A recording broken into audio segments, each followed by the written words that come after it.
ओम नमः शिवाय। ओम नमो भगवते वासुदेवाय नमः। आप सभी को अपने YouTube चैनल में स्वागत है। भगवान श्री हरि विष्णु का ध्यान करके आज की पावन कथा का प्रारंभ करते हैं। भीष्म जी ने पूछा, हे ब्राह्मण, अत्यंत बलवान तारक नाम के दैत्य की उत्पत्ति किस प्रकार हुई? कार्तिक जी ने उस महान असुर का संहार किस प्रकार किया और भगवान रुद्र को उमा की प्राप्ति किस प्रकार से हुई? यह सारी बातें इस प्रकार से हुई है, हे महामुनि, वह सब मुझे सुनाइए। पुलस्त जी ने कहा, राजन, जैसे अरड़ी से अग्नि प्रकट होती है, उसी प्रकार दीति के गर्भ से दैत्यों की उत्पत्ति हुई है। पूर्व काल में उसी शुभ लक्षणा दति को महर्षि कश्यप ने यह वरदान दिया था कि हे देवी, तुम्हें जांग नाम का एक पुत्र होगा, जिससे सभी अंग ब्रज के समान सुदृढ़ होंगे। वरदान पाकर देवी दीति ने समय अनुसार उस पुत्र को जन्म दिया, जो वज्र के द्वारा भी अच्छेद था तथा वह जन्मते ही समस्त शास्त्रों में पारंगत हो गया था। उससे बड़ी भक्ति के साथ माता से कहा, माँ, मैं तुम्हारी किस आज्ञा का पालन करूं? यह सुनकर दीति को बड़ा हर्ष हुआ। वह दैत्यराज से बोली, बेटा, इंद्र ने मेरे बहुत से पुत्रों की मौत के घाट उतार दिया है, अतः उसका बदला लेने के उद्देश्य से तुम भी इंद्र का वध करने के लिए जाओ। महाबली बजरंग बहुत अच्छा कहकर स्वर्ग में गया और अमेघ तेज वाले पास से इंद्र को बांधकर अपनी माँ के पास लेकर आया। ठीक उसी तरह जैसे कि कोई व्याघ्र छोटे से मृग को बांध कर लाए। इसी समय ब्रह्मा जी तथा महातपस्वी कश्यप मुनि उस स्थान पर आए जहाँ वे दोनों माँ बेटे निर्भय होकर खड़े थे। उन्हें देखकर ब्रह्मा जी और कश्यप जी ने कहा, बेटा, इन्हें छोड़ दो, यह देवताओं के राजा हैं, इन्हें लेकर तुम क्या करोगे? सम्मानित पुरुष का अपमान भी उसका वध कहा जाता है। यदि शत्रु अपने शत्रु के साथ हाथ में आ जाए, वह दूसरे के गौरव से छुटकारा पा जाए, वह जीता हुआ भी प्रतिदिन चिंता मग्न होने के कारण मृतक ही समान होता है। यह सुनकर बजरंग ने ब्रह्मा जी और कश्यप जी के चरणों में प्रणाम करते हुए कहा, हे भगवान, मुझे इंद्र को बांधने से कोई मतलब नहीं है, मैं तो बस माता की आज्ञा का पालन किया है। हे देव, आप देवता और असुरों के भी स्वामी तथा मेरे माननीय पितामह हैं, अतएव आपकी आज्ञा का पालन मैं अवश्य करूँगा। यह लीजिए, मैंने इंद्र को मुक्त कर दिया। मेरा मन तपस्या में लगता है, अतः मेरी तपस्या ही निर्विघ्न पूरी हुई है। यह आशीर्वाद प्रदान कीजिए। ब्रह्मा जी बोले, वश तुम मेरी आज्ञा के अधीन रहकर तपस्या करो, तुम्हारे ऊपर कोई आपत्ति नहीं आ सकती। तुमने अपने इस शुद्ध भाव से जन्म का फल प्राप्त कर लिया। यह कहकर ब्रह्मा जी ने बड़े बड़े नेत्रों वाली एक कन्या उत्पन्न की और उसे बजरंग की पत्नी के रूप में अलंकार करने के लिए दे दिया। उस कन्या का नाम बरांगी बताकर ब्रह्मा जी वहाँ से चले गए और बजरंग ने उसे साथ लेकर तपस्या के लिए वन में चला गया। उस दैत्यराज ने नेत्र कमल पत्र के समान विशाल एवं सुंदर थे। उसकी बुद्धि शुद्ध थी तथा वह महान तपस्वी था। उसने 1000 वर्षों तक वाहें ऊपर उठाकर खड़े होकर तपस्या की। तदंतर उसने 1000 वर्षों तक पानी के भीतर निवास किया। जल के भीतर प्रवेश कर जाने पर उसकी पत्नी वरांगी, जो बड़ी पवित्रा थी, उसे सरोवर के तट पर चुपचाप बैठी रही और बिना कुछ खाए पिए घोर तपस्या में प्रवृत्त हो गई। उसके शरीर से महान तेज था। इसी बीच में 1000 वर्षों का समय पूरा हो गया। तब ब्रह्मा जी प्रसन्न होकर उस जलाशय के तट पर आए और बजरंग से इस प्रकार बोले, हे दति नंदन उठो, मैं तुम्हारी सारी कामनाएं पूर्ण करूँगा। उनके ऐसा कहने पर बजरंग बोला, भगवान मेरे हृदय में आसुर भाव ना हो, मुझे अक्षय लोगों की प्राप्ति हो तथा जब तक यह शरीर रहे तब तक तपस्या में ही मेरा अनुराग बना रहे। फिर ब्रह्मा जी ने एवं मस्तु कहकर अपने लोक को चले गए और संयम को स्थिर रखने वाला बजरंग तपस्या समाप्त होने पर जब घर लौटने की इच्छा करने लगा तब उसे आश्रम पर अपनी स्त्री दिखाई नहीं दी। भूख से व्याकुल होकर उसने पर्वत के घने जंगल में फल मूल लेने के लिए प्रवेश किया। वहां जाकर देखा कि उसकी पत्नी वृक्ष की ओट में मुंह छिपाए दीन भाव से रो रही है। उसे इस अवस्था में देखकर दीति कुमार ने सांत्वना देते हुए पूछा, कल्याणी, किसने तुम्हारा अपकार करके यमलोक में जाने की इच्छा की है? वैरागी बोली, हे प्राणनाथ, तुम्हारे जीते जी मेरी दशा अनाथ कैसे हो रही है? देवराज इंद्र ने भयंकर रूप धारण करके मुझे डराया है, आश्रम से बाहर निकाल दिया है, मारा है और मुझे फूटी फूटी कष्ट दिया है।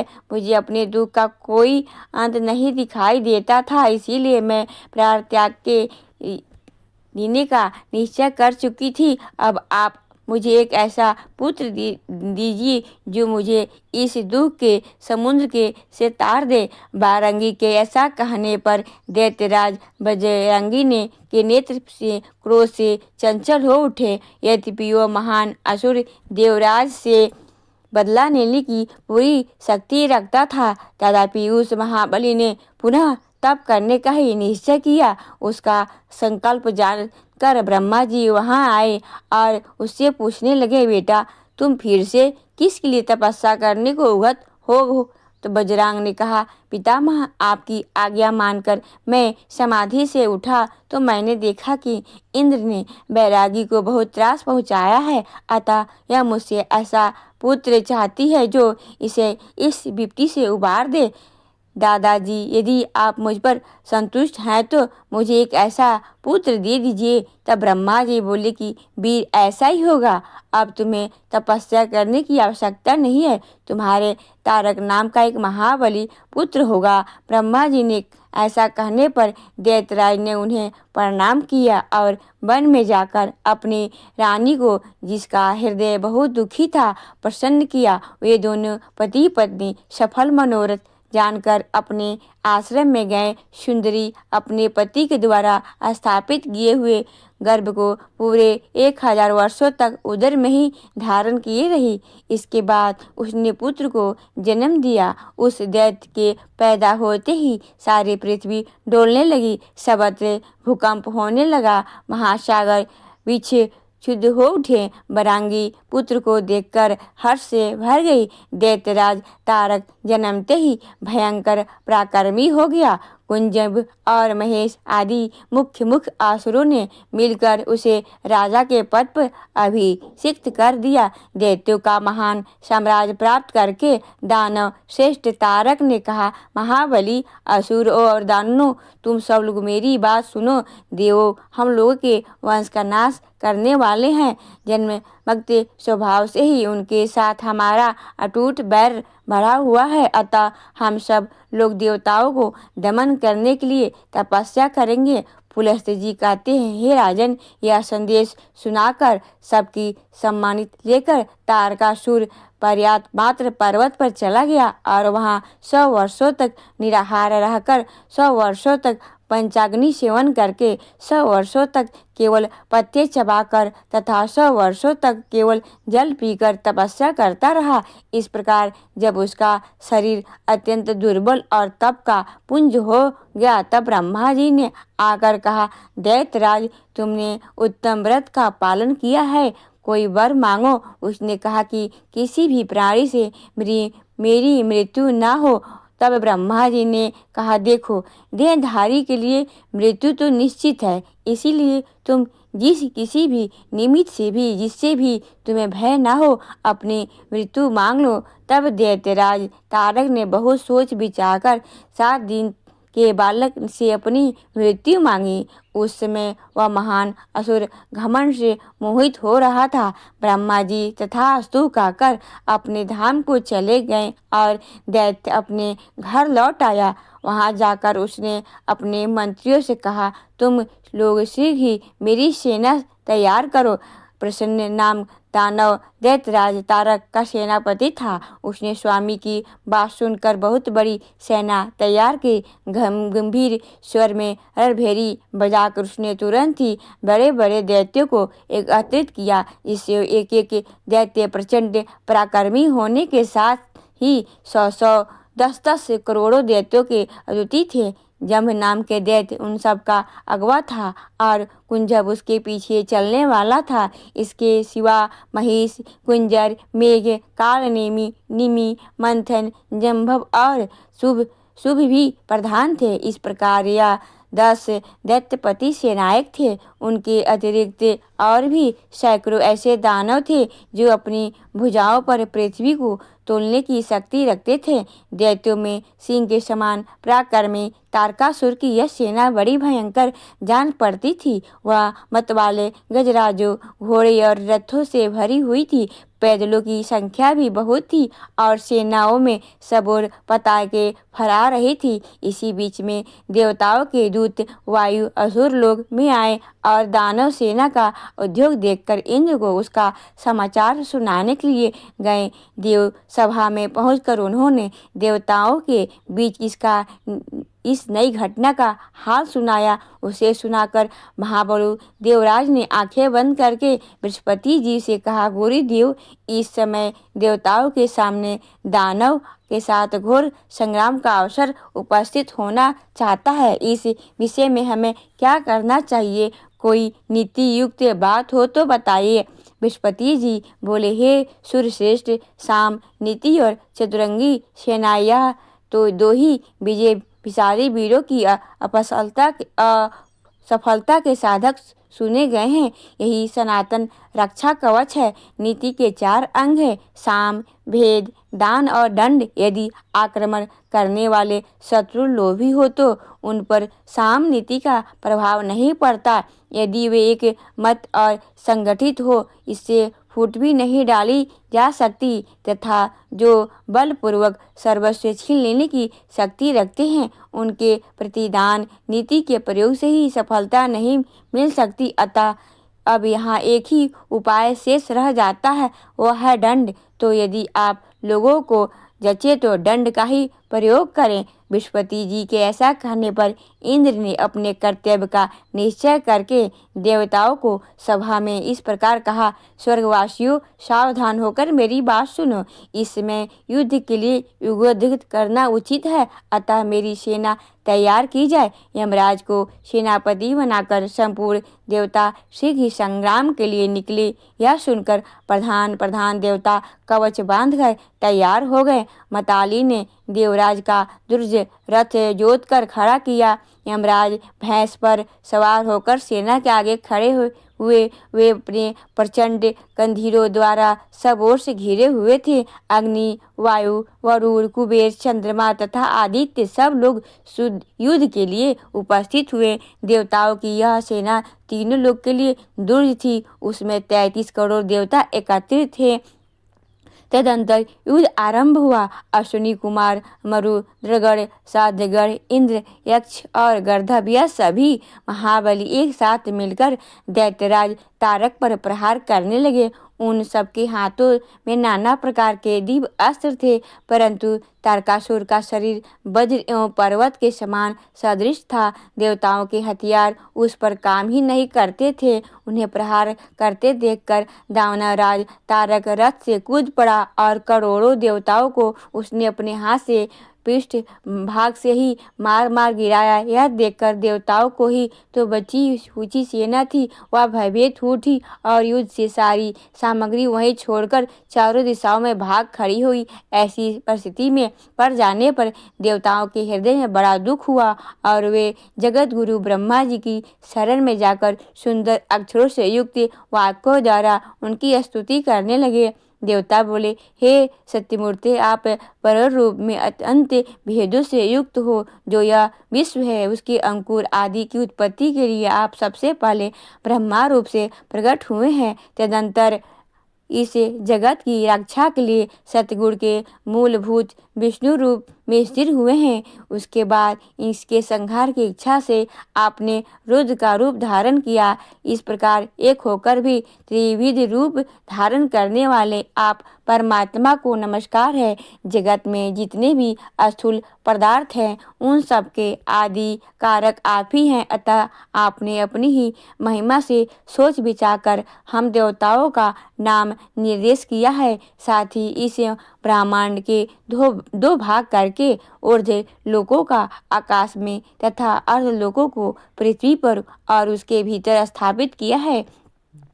इससे हमें यह जान पड़ता है कि विश्व का सारा अवकाश आपने ही बनाया है। आप देह के भीतर रहने वाले अंतर्यामी पुरुष हैं। आपके शरीर से देवताओं का प्राकट्य हुआ है। आकाश आपका मस्तक, चंद्रमा और सूर्य नेत्र सर्पों का समुदाय, केश और दिशाएं कानों में छिद्र है। यज्ञ आपका शरीर, नदियाँ संभि स्थान, पृथ्वी चरण और समुद्र उदर है। हे भगवान, आप भक्तों को शरण देने वाले, आपत्तियों से बचाने वाले तथा उनकी रक्षा करने वाले हैं। आप सबके ध्यान के विषय में हैं। आपके स्वरूप का अंत नहीं है। देवताओं इस प्रकार स्तुति करने पर ब्रह्मा जी प्रसन्न हुए। उन्होंने बाएं हाथ से वरदामुद्र का प्रदर्शन करते हुए देवताओं से कहा, हे दिवग, तुम्हारा तेज किसने छीन लिया है? तुम आज ऐसे हो मानो तुम तो सब कुछ ही शक्ति ही नहीं रह गई हो। तुम्हारी कांत किसने हर ली है? ब्रह्मा जी के इस प्रकार पूछने पर देवताओं ने वायु को उत्तर देने के लिए कहा। उसने प्रेरित होकर वायु से कहा, हे भगवान, आप चराचर जगत की सारी बातें जानते हो। आपसे क्या छुपा है? सैकड़ों दैत्यों ने मिलकर इंद्रादि बलिष्ठ देवताओं को भी बलपूर्वक परास्त कर दिया है।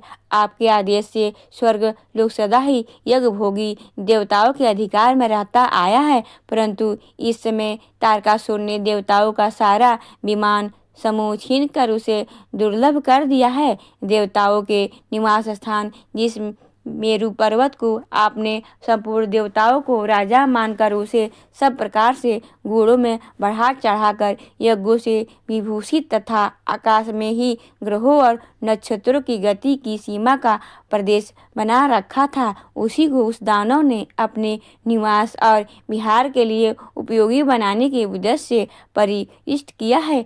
उसके शिखरों में आवश्यक परिवर्तन और सुधार किया है। इस प्रकार उसकी सारी उड़नता मैंने बताई है।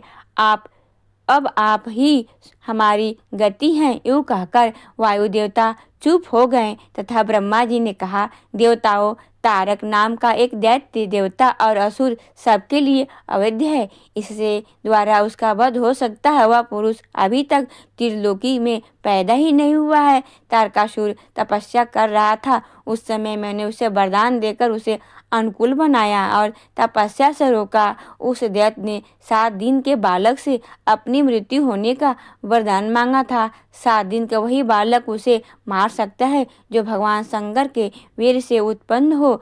अब हिमालय की कन्या जो उमा देवी होगी, उसके गर्भ से उत्पन्न पुत्र अररी के प्रकट होने वाले अग्निदेव की भांति तेजस्वी होगा। अतः भगवान शंकर के अंश उमा देवी जिसे पुत्र को जन्म देगी, उसका सामना करने पर तारकासुर का नष्ट हो जाएगा। ब्रह्मा जी के ऐसा कहने पर देवता उन्हें प्रणाम करके अपने अपने स्थान चले गए। उसके बाद जगत को शांति प्रदान करने वाली गिरिजाराज हिमालय की पत्नी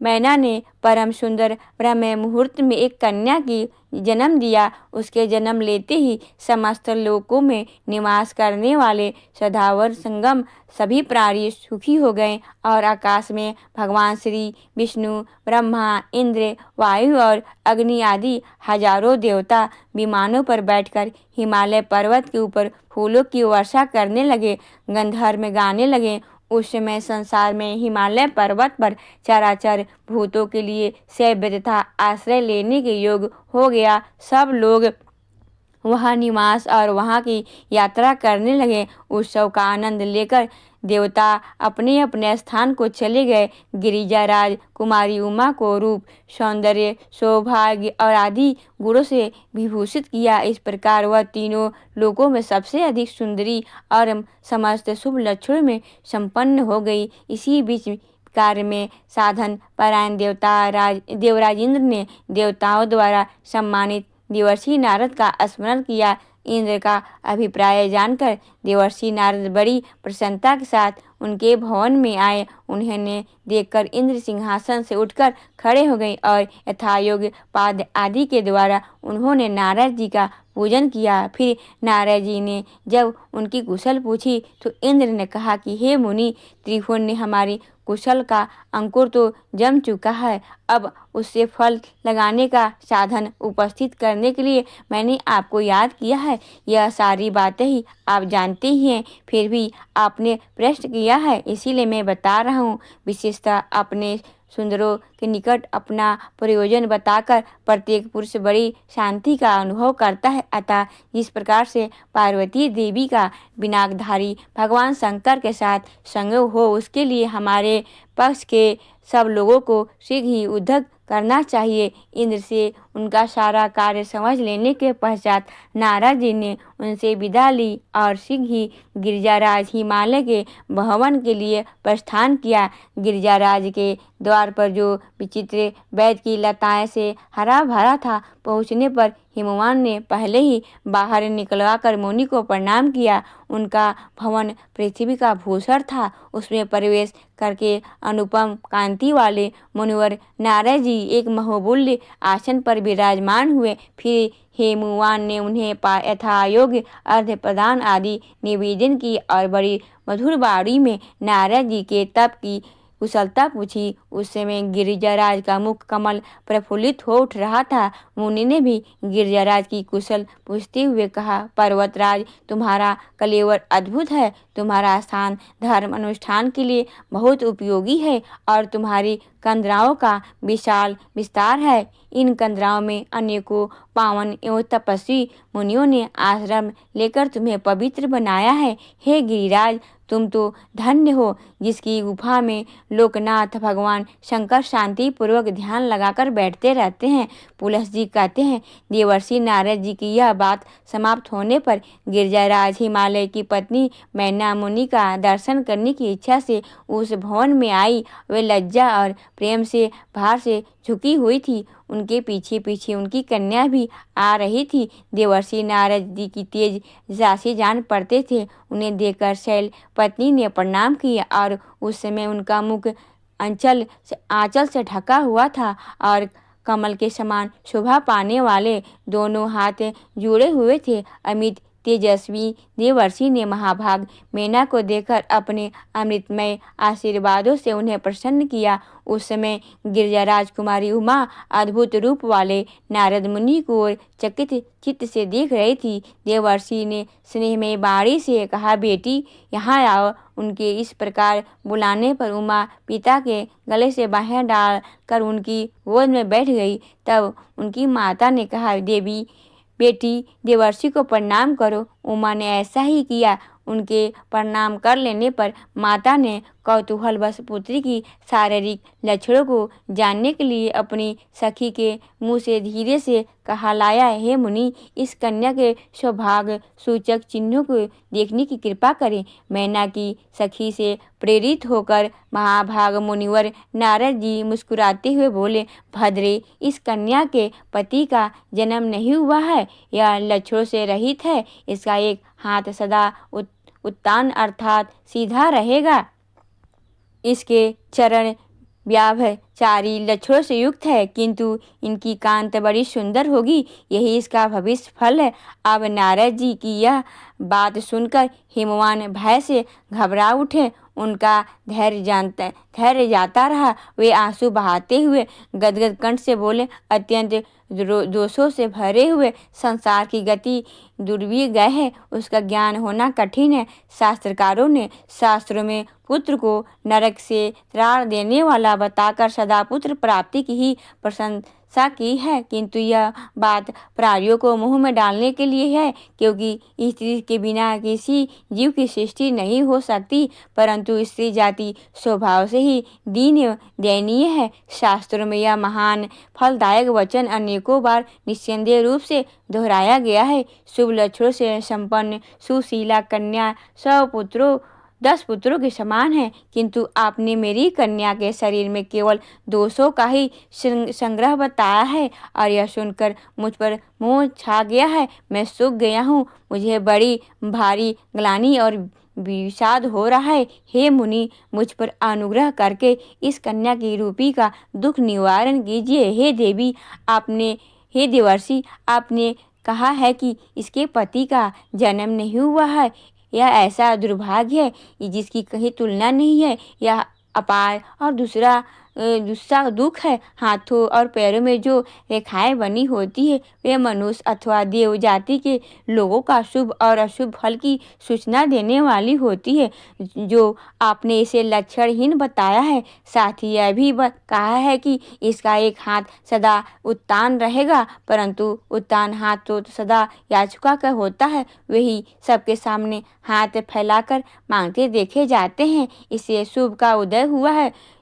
जो धन्य तथा दानशील है उनका हाथ तो उत्तान नहीं देखा जाता। आपने इसकी उत्तम कांत बताने के साथ साथ यह भी कहा है कि उसके चरण व्यभिचारी लक्षणों से युक्त है। अतः मुनि, उस चिन्ह से भी मुझे कल्याण की आशा नहीं जान पड़ती। नारद जी बोले, हे गिरिराज, तुम तो अपार हर्ष के स्थान से दुख की बातें कर रहे हो। अब मेरी यह बात सुनो। मैंने पहले जो कुछ कहा था वह रहस्यमयपूर्ण था, और इस समय इसका स्पष्टीकरण करता हूँ।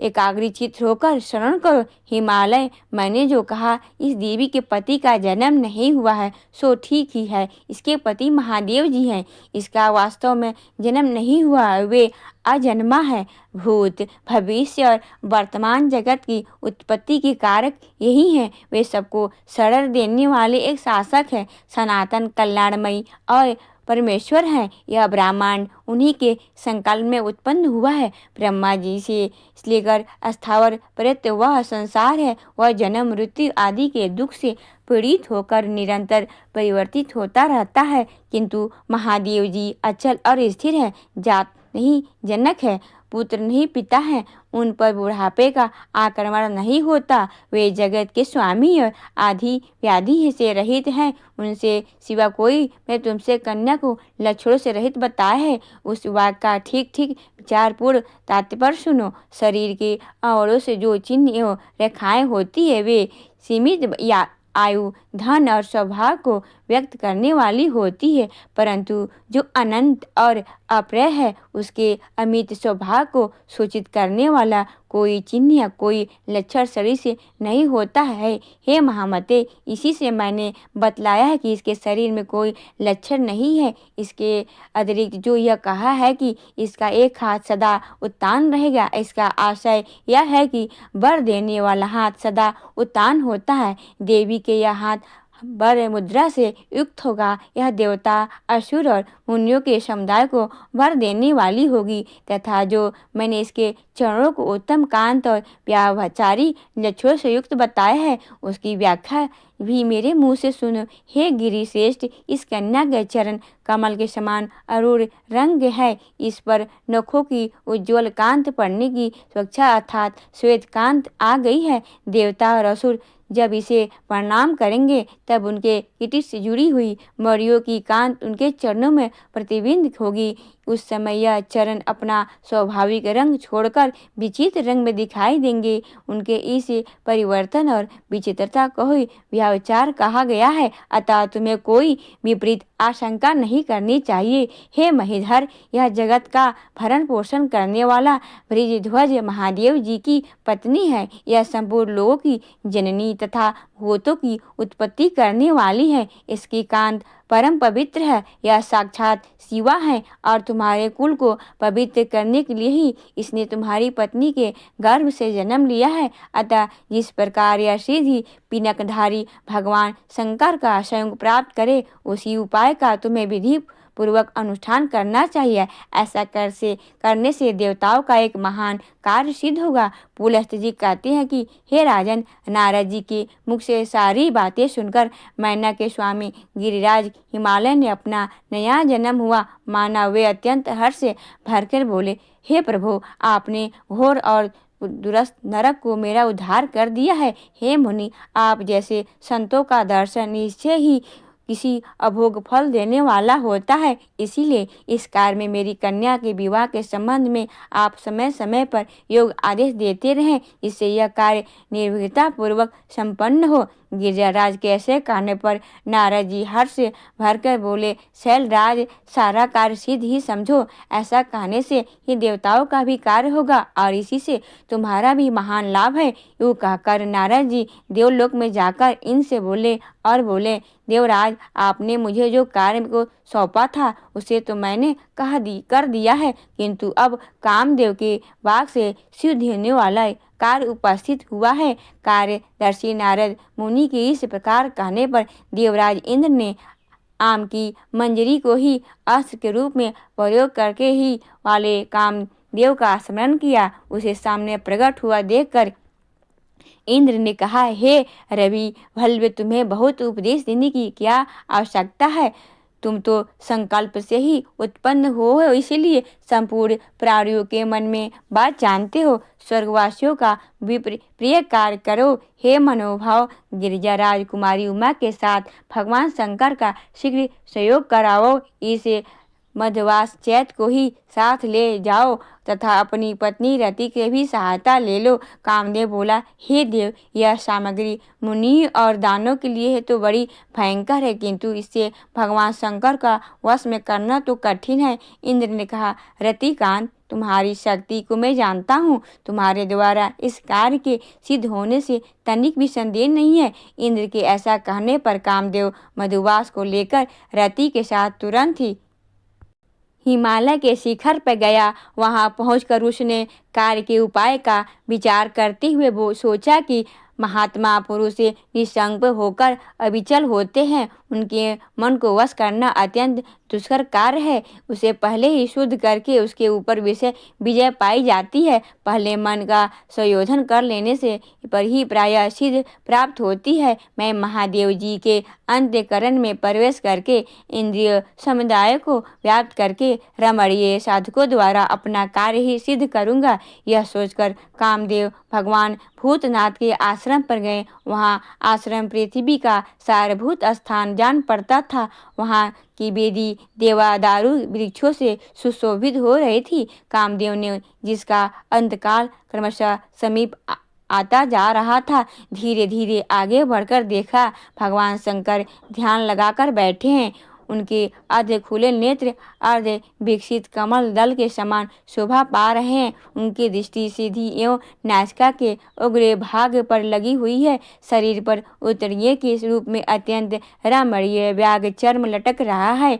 कानों में धारण किए हुए सर्पों के फन से निकली हुई फुफकार के आंत से उनका मुख पिंगल वर्ण हो रहा है। हवा से हिलती हुई लंबी लंबी जटाएं उनके कपोल प्रातः का चुम्बन कर रही है। बांसुरी नाग का यज्ञोपवीत धारण करने से उनकी नाभि के मूल भाग में बांसुरी का मुख और मूछ चटे हुए हैं दिखाई देते हैं। वे अंजलि बांधे ब्रह्मा के चिंतन स्थिर कर रहे हैं और सर्प के आभूषण धारण किए हुए हैं। तदंतर वृक्ष की शाखा में भ्रमर की भांति झंकार करते हुए कामदेव ने भगवान शंकर के कान में होकर हृदय में प्रवेश किया। काम का आधारभूत व मधुर झंकार सुनकर शंकर जी के मन में रमण की इच्छा जागृत हुई और उन्होंने अपनी प्रावल्लभा दक्ष कुमारी सती का स्मरण किया। तब स्मरण पथ में आई हुई सती उनकी निर्बल समाधि भावना को धीरे धीरे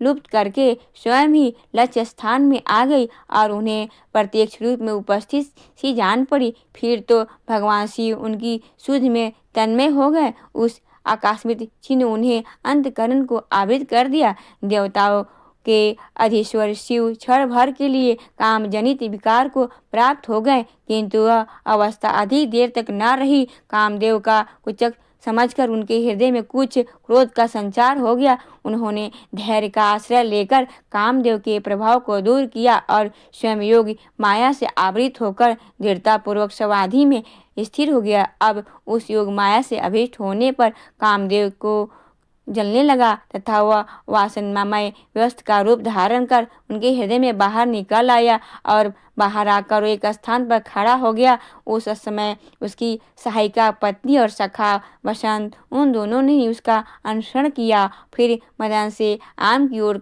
मोर का मनोहर गुच्छ लेकर उनसे मोहन अस्त्र का साधन किया और उसे अपने पुष्पमय धनुष पर रखकर तुरंत ही महादेव जी की छाती में मारा। इंद्रियों में समुदाय रूप हृदय के बीज जाने पर भगवान शिव ने कामदेव की ओर दृष्टिपात किया। फिर तो उनका मुख क्रोध के आवेश से निकलते हुए घोर हुंकार के कारण अत्यंत भयानक हो उठा। उनके तीसरे नेत्र से आग की ज्वाला प्रज्वलित हो उठी। रौद्र शरीर धारी रुद्र का वह नेत्र ऐसा भयंकर दिखाई देने लगा मानो संसार का संहार करने के लिए खुला हो। मदन पास ही खड़ा था। महादेव जी ने उस नेत्र को फैलाकर मदन को ही उसका लक्ष्य बनाया। देवता लोग त्राहि त्राहि कहते चिल्लाते हुए रह गए और मदन उस नेत्र से भरी हुई चिंगारियों में पड़कर भस्म हो गया। कामदेव जगत करके वह आग समस्त जगत को जलाने के लिए आगे बढ़ने लगी।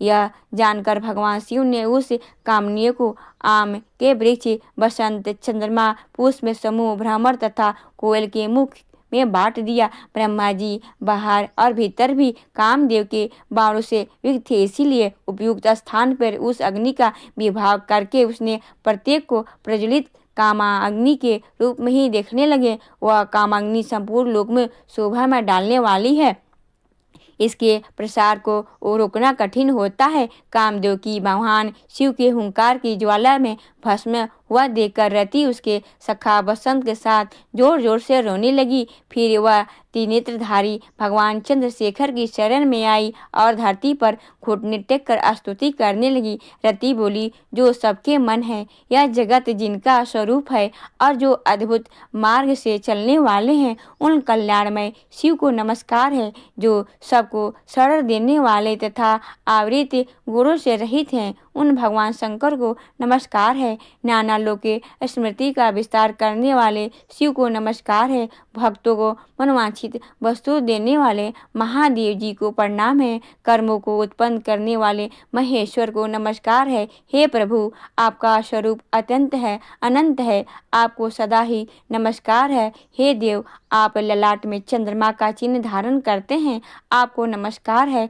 आपकी लीलाएं असीम है, उनके द्वारा आपकी उत्तम स्तुति होती रहती है। ब्रिजी भराज नंदी आपका वाहन है, आप दानों के दोनों पुरों का अंत करने वाले हो, आपको नमस्कार है। आप सर्वत्र प्रसिद्ध हैं और नाना प्रकार के रूप धारण किए रहते हैं, आपको नमस्कार है। हे काल स्वरूप, आपको नमस्कार है। काल असंख्य रूप, आपको नमस्कार है तथा काल और कल दोनों में अतीत आप परमेश्वर को नमस्कार है। आप चराचर प्राणियों में आचार का विचार करने वाले में सबसे बड़े आचार्य हैं। प्राणियों की सृष्टि आपके ही संकल्प से हुई है। आपके ललाट में चंद्रमा शोभा पाते हैं। मैं अपने प्रीतम की प्राप्ति के लिए सहसा आप महेश्वर की शरण में आई हूँ। हे भगवान, मेरी कामना को पूर्ण करने वाले, यश को बढ़ाने वाले मेरे पति को मुझे दे दीजिए, मैं उनके बिना जीवित नहीं रह सकती। हे परमेश्वर, प्रिया के लिए प्रीतम ही नित्य सेव्य है, उनसे बढ़कर संसार में दूसरा कौन है। आप तो सबके प्रभु हैं, प्रभावशाली हैं तथा प्रिय वस्तु की उत्पत्ति के कारक हैं। आप ही इस भुवन के स्वामी हैं और रक्षक हैं। आप परम दयालु हैं, भक्तों का भय दूर करने वाले हैं। पुलस्त जी कहते हैं, कामदेव की पत्नी रति के इस प्रकार स्तुति करने पर मस्तक पर चंद्रमा का मुकुट धारण करने वाले भगवान शंकर उसकी ओर देखकर मधुर वाणी से बोले, सुंदरी, समय आने पर यह कामदेव शीघ्र उत्पन्न होगा, संसार में इसकी अनंत नाम से प्रसिद्ध होगी। अनंग नाम से प्रसिद्ध होगी। भगवान शिव के ऐसा कहने पर काम भल्लवा रति उनके चरणों में मस्तक झुकाकर हिमालय के दूसरे वन में चली गई। आज की कथा का यहीं पर समापन करती हूँ। इसके आगे का कथा आप कल की कथा में सुनेंगे। अगर आपको यह जानकारी अच्छी लगी हो तो वीडियो को लाइक करें, शेयर करें, सब्सक्राइब करें।